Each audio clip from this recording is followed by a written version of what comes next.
भी आपसे बहस नहीं करना चाहता हूँ। नहीं कर नहीं सकते, कैसे हमें उतना शिक्षा नहीं है, उतना बोल नहीं सकते है ना। अगर ईश्वर को बुलाना जैसे उनको शिक्षा दिया गया जी, इस धर्म को ऐसा बुलाया जाए, ईश्वर को ही बुलाया जाए। मैं लेकिन पढ़ा हूँ। हाँ, आप इसीलिए मैं पहले ही बोला आपके साथ बहस नहीं लड़ सकती, आपकी बराबरी करना भी मेरा काम नहीं है। लव मैरिज था? हाँ हाँ, मैं कहूंगा सही है क्या बताने, दिल लगाया गधी से तो परी क्या चीज है। मेरा नाम सपना है, मैं आपको सलाम करती हूँ। मैं हिंदू की घर की हूँ, मेरा आदमी मुसलमान है, मोहम्मद हामिद कुरैशी।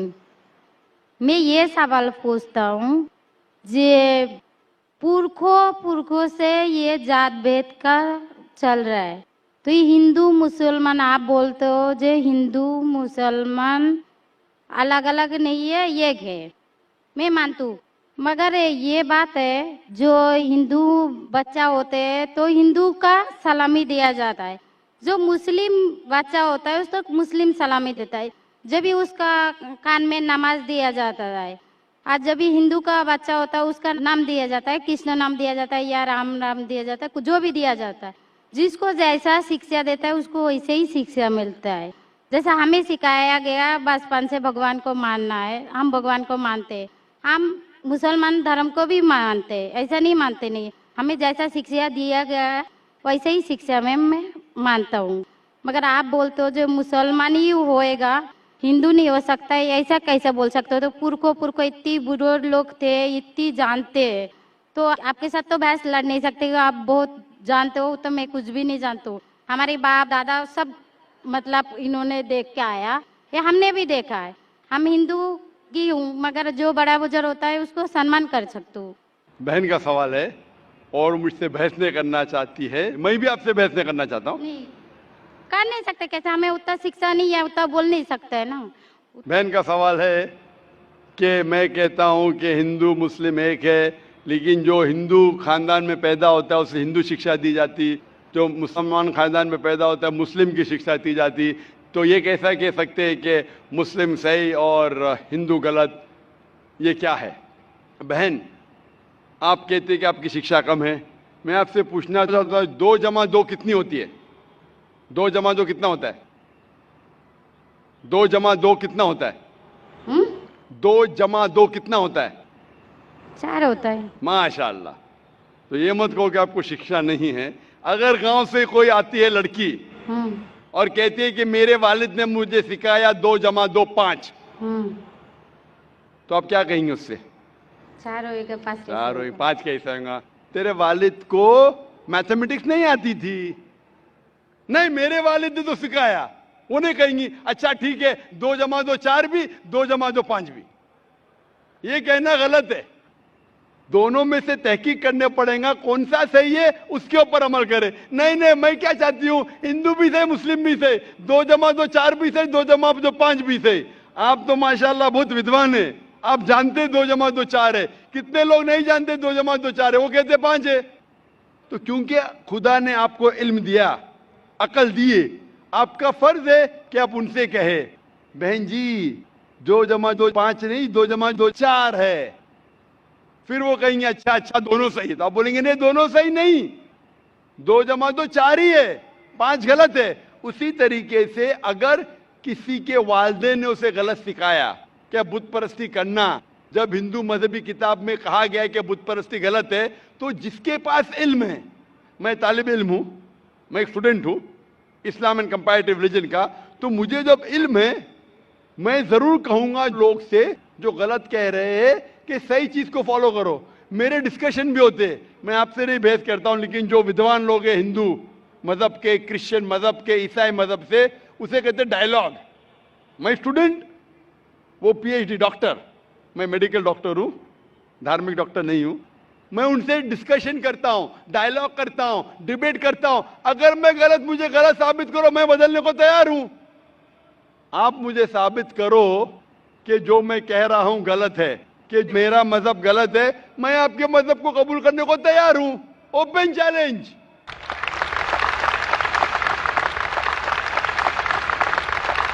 मैं क्यों कह रहा हूं? क्योंकि मैं इस्लाम और तकाबुल मज़ाहिब का तालिब इल्म हूं। 19 साल तक के मैं भी, मेरे वालिद थे इसलिए मैं भी मुस्लिम था। 19 साल के बाद जब तहकीक करने लगा, पता चला कि मैं सही मजहब में हूं, और फिर दिगर मज़ाहिब का मुताला किया कि हर मजहब में अच्छी बातें हैं। हर मज़ाहिब में बदलने के बाद भी, उस मजहबी किताब में बदलाव आने के बाद, करप्शन आने के बावजूद भी सही चीज लिखा है कि ईश्वर एक है, उसके अलावा किसी की इबादत नहीं करना चाहिए। इसके मतलब हमारी जो बड़ी बुजुर्ग है, जैसा आप लोग शिक्षा देते हैं हम लोगों को, ऐसा हमारी जो बड़ी बुजुर्ग शिक्षा देता है वो गलत है। काफी चीज सही है, काफी चीज गलत है। मैं आपके बड़े से बड़े गुरु के साथ भी डिबेट किया हूं, डिबेट, डायलॉग। एक आपका हिंदुस्तान का बहुत माना हुआ श्री श्री रविशंकर के बारे में सुने आपने? श्री श्री रविशंकर सुने? ये लोग जैसे आपने किताब पढ़ के आप जानते हो, ये लोग भी किताब पढ़ के जानते हो। अरे ओरिजिनल में किसने देखा है? बिल्कुल सही। वो कहता कि 4 साल से मैं भगवत गीता मुंह जबानी जानता हूं, भगवत गीता का एक भी हवाला नहीं दिया। ऐसा नहीं है, ईश्वर ऐसा नहीं आते। अपने कितना पुण्य किया कहते हैं, इस जन्म का बोल सकते हैं, कितनी जन्म का कैसे बोल सकते हो? बिल्कुल सही। तो मैं कहता हूं कि आपके जो विद्वान बड़े से बड़े हैं, जो पीएचडी, उनसे कहता हूं आओ हम डिस्कस करें हिंदुइज्म में क्या लिखा है। अगर वो इस्लाम को नहीं जानते, इस्लाम को बाजू रखो। मैं साबित करूंगा आपकी किताब से, आपकी किताब के जरिए कि खुदा एक है। मैंने इतने हवाले दिया। मैं पूछता हूं अगर मैं गलत हूं तो कहना चाहिए जाकिर ये गलत है, तुम्हारी मानी गलत है। मैं कहता हूं कि आपकी किताब कहती है यजुर्वेद अध्याय नंबर 32 श्लोका नंबर 3 और श्वेताश्वेतर उपनिषद में अध्याय नंबर 4 श्लोका नंबर 19 में न तस्य प्रतिमा अस्ति, और प्रतिमा की मानिए अक्स। उस खुदा, उस ईश्वर, उस अल्लाह की कोई प्रतिमा नहीं, कोई अक्स नहीं, कोई फोटोग्राफ नहीं, कोई पेंटिंग नहीं, कोई पिक्चर नहीं, कोई बुत नहीं, कोई मूर्ति नहीं। फिर आप मूर्ति पूजा क्यों करते हैं? मूर्ति नहीं पूजा करेगा तो ईश्वर तो रख सकते हैं, जैसे शिक्षा दिया गया है, किताब में लिखा गया है। अगर शिक्षा मूर्ति गलत पूजा दी, नहीं दे करेगा, इसकी मतलब जो मूर्ति पूजा ही करो, मूर्ता को देखो। गीता में, महाभारत में मूर्ति नहीं है, वो पढ़ो, लेकिन आप उसमें भी तो शिक्षा है, वो कान में दो। आप मूर्ति पूजा करते हैं क्या नहीं बहन? मैं करती हूँ, ऐसा नहीं करता नहीं, मगर गलत करती हूँ। मगर वो बात नहीं बोल रहा कि मैं गलत नहीं तो अगर आपकी सहेली कह रही है 2 + 2 5, तो आप उसको सुधारेंगे कि नहीं? हाँ, सुधारना तो मैं भी चाहूंगा कि मैं आपको हिदायत दूं। मैं कह रहा हूं कि अगर मूर्ति पूजा कुरान में लिखा गलत है, उसको बाजू रखो। आप कुरान में नहीं मानती, आपकी धार्मिक किताब में लिखा मूर्ति पूजा गलत है, मैं हवाला दे रहा हूँ। हाँ, तो फिर आप क्यों कर रहे हैं? मगर ईश्वर को बुलाना, जैसे उनको शिक्षा दिया गया जी, इस धर्म को ऐसा बुलाया जाए, ईश्वर को ही बुलाया जाता है। एक एक चीज पे डिस्कस करे, फिर दूसरी चीज पे जाए। मेरा पहला सवाल है, मूर्ति पूजा जब गलत है तो क्यों करती है? आप बुत परस्ती क्यों करती है? अभी उन पुरखों ने वो ऐसा कर क्या है, आज की तो बात नहीं, हमने मना कर दिया, चलो हमने नहीं कर रहा हो। मगर ये पुरखों जब भी जमाना से करके आ रहा है, ये लोग तो नहीं बोलेगा जैसे हम नहीं करेंगे, हम नहीं करेंगे, वो तो नहीं कर सकते है ना। अगर रुमाने से देहात में सिखाया जा रहा है 2 + 2 5 है, तो आप उसको मानेंगी? मेरे पुरखे कहते थे दुनिया चपटी है, मैं मानूंगा? मेरे पुरखे कहते थे दुनिया चपटी है। मैं पूछता हूँ दुनिया क्या है आज? दुनिया चपटी है क्या? दुनिया गोल है? गोल है। गोल है। माशाल्लाह, आप तो विद्वान हैं, आप तो जानती है। तो अगर मेरे बाप दादा कहते थे दुनिया चपटी है तो क्या करूं मैं? उनकी बात को मानूं क्या छोड़ दूं? तो उस टाइम क्या जमाना चलता नहीं था? बिल्कुल सही, आज का जमाना है। आप उस टाइम बल्कि अच्छा जमाना था, अभी का जो जमाना है ना, उस टाइम बल्कि अच्छा था, नीक था। अभी नीक नहीं है। पहले ऐसे प्रचार नहीं होते थे जहाँ करोड़ों लोग एक साथ में देख सकते थे। आज के प्रचार में यहाँ लाखों लोग जमा है, लाखों लोग के साथ साथ टेलीविजन पे करोड़ों लोग देखते, तो आपको कोई बहाना नहीं मिलेगा। करोड़ों लोग के सामने आपको कहा गया है कि मूर्ति पूजा गलत है, फिर भी आप करेंगी तो आपको कोई बहाना नहीं रहेगा। बाकी मूर्ति पूजा गलत है, मगर मैं एक धर्म के बारे में बोला जो उनमें जो लिखाया गया, आपकी कुरान शरीफ में जैसे लिखाया गया, हमारे गीता महाभारत में लिखाया गया, मगर वो पढ़ना तो गुनाह नहीं है ना। मैंने कब बोला कि गीता? मैं भी गीता पढ़ता हूँ। मैंने कब कहा कि गीता पढ़ना गलत है? मैं भी गीता पढ़ता हूँ, मैं बाइबल भी पढ़ता हूँ, मैं यहूदी किताब भी पढ़ता हूँ, वेद भी पढ़ता हूँ। आपने कितना पढ़ा मुझे पता नहीं, मैं पढ़ा नहीं हूँ, मैं अनपढ़ गवार हूँ। मैं लेकिन पढ़ा हूँ। हाँ, आप इसीलिए मैं पहले ही बोला आपके साथ बहस नहीं लड़ सकती, आपकी बराबरी करना भी मेरा काम नहीं है। हाँ, तो मैं आपसे बहस नहीं कर रहा हूँ, मैं सिर्फ इल्तिजा कर रहा हूँ। मगर मैं यही बोल रहा हूँ हमारी पुरखों ये जो करके आया, तो ये क्या गलत है? इसीलिए मेरे पुरखों कहते थे कि जमीन चपटी है, दुनिया चपटी है तो मानूं मैं उस पुरखों की बात, मैं पुरखों की इज्जत करूंगा। मेरे बड़े थे, मेरे बाप दादा थे, इज्जत करना जरूरी नहीं कि उनकी बात को मानना। अगर मेरे पुरखे कहते थे 2 जमा 2 5, तो क्या मानूं? मैं नहीं। कहूंगा, मैं अदब से पेश आऊंगा, मैं उनको गाली नहीं दूंगा, मैं उनकी इज्जत नहीं निकालूंगा, हाँ, बराबर। प्यार से आऊंगा, लेकिन कहूंगा कि आप गलत है। अगर नहीं भी कहूंगा तो कम से कम मेरी जिंदगी में उसके ऊपर अमल नहीं करूंगा। तो मैं पूछना चाहता हूं कि जब आपकी धार्मिक किताब कहती है, आपकी शोहर की किताब, आप शोहर से शादी किए ना, लव मैरिज था? हाँ।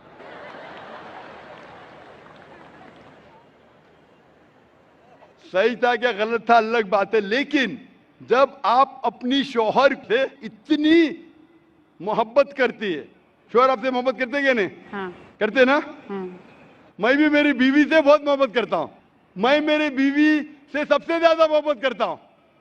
मैं मेरी बेटियों से भी मोहब्बत करता हूं, जिक्र और रुजदा से। मैं आपसे पूछना चाहता हूं कि आपके शोहर आपसे मोहब्बत करते, वो नहीं चाहते कि आप जन्नत में जाए? नहीं। आप चाहते हैं कि आपके शोहर जन्नत में जाए क्या नहीं? जाए क्या नहीं? तो मैं पूछता हूं कि अगर एक गाड़ी है, एक गाड़ी जब चलती है, एक पहिया है साइकिल का, दूसरा पहिया ट्रैक्टर का, गाड़ी चलेंगी क्या? नहीं। नहीं चलेंगी ना? नहीं। नहीं चलेंगी, इम्बैलेंस। तो इसीलिए हमें देखना चाहिए कौन सा टायर सही है। चारों टायर अगर लगा देंगे साइकिल के तो बन जाएंगे हाथ गाड़ी, अगर ट्रक के टायर तो बन जाएगा ट्रक। तो हमें ये देखना, तहकीक करना चाहिए। मैं ये नहीं कहता हूं कि आंख बंद करके आप अपनी शोहर की बात को मानो। पढ़ा लिखा होना जरूरी नहीं है, लेकिन ज़हीन होना जरूरी है। हमारे आखिरी पैगंबर मोहम्मद सल्लल्लाहु अलैहि वसल्लम, वो भी अनपढ़ थे, लेकिन सबसे ज़हीन थे। तो मैं आपसे पूछता हूं, जब साफ तौर पे आपकी किताबों में, हिंदू मजहब की किताब में और कुरान में लिखा है, आपके पुरखे अगर गलत चीज कहते थे तो आपको गलत चीज पे अमल करना जरूरी है? नहीं। तो आप क्यों नहीं बुत परस्ती छोड़ते? आप कहते आप शोहर से मोहब्बत करते हैं क्या नहीं? क्वेश्चन मार्क है, क्वेश्चन मार्क है। ये ऊपरी मोहब्बत है। सही मोहब्बत होगी तो मैं चाहूंगा कि इस दुनिया में भी और आखिरत में भी मेरी बीवी मेरे साथ हो। आप नहीं चाहेंगे आपके शोहर आपके साथ हो क्या नहीं? तो आप ये नहीं तहकीक करेंगे कौन सही आपका शोहर क्या? आप नहीं, वो मानते हो मेरा शोहर क्या है, मगर उनका भी मानते हो, मगर ये मूर्ति पूजा है इसका छोड़ सकते हो, मगर मेरा धर्म का जो नाम है वो तो कान में लेना मैं जरूरी धर्म का नाम की बात कर रहे हैं आप? हाँ। नाम की। नाम से मैं भी हिंदू हूं। क्या हूं? हिंदू। हिंदू का मतलब हिंदुस्तान में रहने वाले को कहते हिंदू। हाँ। ये लफ्ज सबसे पहले वजूद में कैसे आया? जब अरब लोग हिंदुस्तान में आए तो उनने ये लफ्ज हिंदू दिया। हिमालय के हिंद से और सिंधु के दू से कुछ लोग कहते। इसीलिए आज जब मैं जाता हूं गल्फ कंट्री में, सऊदी अरब में, कहते हिंदी है, जाकिर हिंदी है। तो लफ्जी मानी से मैं हिंदू हूं। It's a geographical definition. जो हिंदुस्तान में रहता है उसे कहते हैं हिंदू। ये मजहबी डेफिनेशन है, ज्योग्राफिकल डेफिनेशन। मैं हिंदुस्तानी हूं, लफ्ज के डेफिनेशन से मैं हूं हिंदू। लेकिन अगर आप कहेंगे धार्मिक हिंदू जो बुत परस्ती करता है, तो मैं वो हिंदू नहीं हूं। आपने कहा कि आप भी बुत परस्ती नहीं करेंगे, तो वैसे आप भी हिंदू नहीं है। लेकिन आप लफ्ज को पकड़ना चाहते हैं, हिंदुस्तान में रहते हैं तो आप हिंदू रह सकते। मैं भी हिंदू, मैं मुसलमान हिंदू हूं। ज्योग्राफिकल डेफिनेशन आप समझ रहे? आप बहुत ज़हीन है माशाल्लाह। बहुत से लोग प्रोफेसर होते और समझते नहीं। आप कहते हैं कि आप अनपढ़ नहीं और समझ रहे, माशाल्लाह। तो ऐसे इल्म का क्या फायदा जो आपको खुदा की तरफ नहीं लेके जाए? कल मेरी तकरीर थी तालीम दोनों जहां के लिए। तो मैं आपसे पूछना चाहता हूं, आप अपने आप को हिंदू कहती है क्योंकि आप हिंदुस्तान में हैं, तो मैं भी अपने आप को हिंदू कहता हूं। आप बुत परस्ती को छोड़ दो, क्योंकि आपके हिंदू मजहबी किताब में भी लिखा हराम है, तो आप बुत परस्ती को छोड़ने तैयार है? तैयार है? माशाल्लाह। मानते हैं कि खुदा एक है? हाँ। आप मानते हैं कि मोहम्मद सल्लल्लाहु अलैहि वसल्लम आखिरी पैगंबर है? हाँ। माशाल्लाह। उसका मतलब मुस्लिम है? हाँ। तो आदमी के पास आएगा तो मुस्लिम ही है जी। आदमी मुसलमान होएगा तो औरत जात मुसलमान ही होता है। औरत जात का कोई जात आदमी है तो मुसलमान है। कभी कभी जरूरी नहीं, उल्टा भी होता है, जो औरत है वो आदमी बन जाता है। क्योंकि एक, मैं कहूंगा सही है क्या बताने, दिल लगाया गधी से तो परी क्या चीज है। तो प्यार अंधा भी होता है। मेरी उर्दू इतनी महान नहीं है तो शेख फैजुर रहमान मुझ पे हंसेंगे, मैंने कौन सा शेर कह दिया ऐसा। सब शेर पब्लिक के लिए नहीं होते। तो मैं कहना चाहता हूं कि आपने शादी तो की, मोहब्बत तो की, लेकिन अमल में आप अगर बुत परस्ती को छोड़ने तैयार है, एक खुदा को मानने तैयार है और मानने को तैयार है कि मोहम्मद सल्लल्लाहु अलैहि वसल्लम आखिरी पैगंबर है, तो आप अपने आप को मुस्लिम कह सकती है। हाँ, मैं मुस्लिम तो हूँ। माशाअल्लाह। तो आप मानते हैं कि खुदा एक है? हाँ। आप मानते हैं बुत परस्ती गलत है? हाँ, गलत है। आप मानते हैं कि मोहम्मद सल्लल्लाहु अलैहि वसल्लम आखिरी पैगंबर है? हाँ। आपको कोई भी जबरदस्ती कर रहा है इस्लाम कबूल करने के लिए? नहीं नहीं, मेरे को कभी कोई किया ही नहीं। माशाअल्लाह। कितने साल पहले आपकी शादी हुई? मेरे को अभी 8-9 साल हो गया। 9 साल हो गए। आपके शोहर ने जबरदस्ती नहीं किया। सही किया है गलत किया बाद में डिस्कस करेंगे, लेकिन आज आप अपने दिल से कबूल करना चाहती है इस्लाम? हाँ। आप पे कोई भी दबाव नहीं? नहीं। इंशाल्लाह मैं अरबी में कहूंगा, आप उसे दोहराइए। अशहदु अशहदु अल्लाह अल्लाह इलाहा इलाहा इल्लल्लाह इल्लल्लाह व अशहदु व अशहदु अन्ना अन्ना मुहम्मदन मुहम्मदन अब्दुहु अब्दुहु व रसूलुहु। व रसूलुहु। मैं शहादत देती हूँ मैं इजाजत देती हूँ कि अल्लाह के अलावा कोई माबूद नहीं है और और मोहम्मद मोहम्मद सल्लल्लाहु अलैहि वसल्लम उसके पैगंबर और बंदे हैं। माशाअल्लाह। माशाअल्लाह। आप 9 साल के बाद अब मुसलमान हो चुकी है। मैं दरख्वास्त करता हूं कि आप इस्लाम का इल्म हासिल करो, कुरान मजीद तर्जुमे के साथ पढ़िए और उसके ऊपर अमल कीजिए। आपकी ये शहादत ने मेरी कल की तकरीर को मुकम्मल किया है। मैं कह रहा था तालीम दोनों जहां के लिए, वो तालीम आप पीएचडी करो, टीचर बनो, प्रोफेसर बनो, लेकिन आपके रब के करीब नहीं लेके आएंगे, आपके खालिक के करीब नहीं लेके आएगा वो तालीम, तो फायदा क्या है? तो आप उस प्रोफेसर से बेहतर है जो उसका तालीम उसको रब की तरफ नहीं लेके आ रहा है। मैं आपको शाबाशी देता हूं और अल्लाह से दुआ करता हूं कि आपको इस जहां और आखिरत में इंशाअल्लाह जन्नत दे। Hope the answer the question. आपको सलाम, आपकी जितनी भी मुस्लिम भाई है उसको भी मेरा सलाम।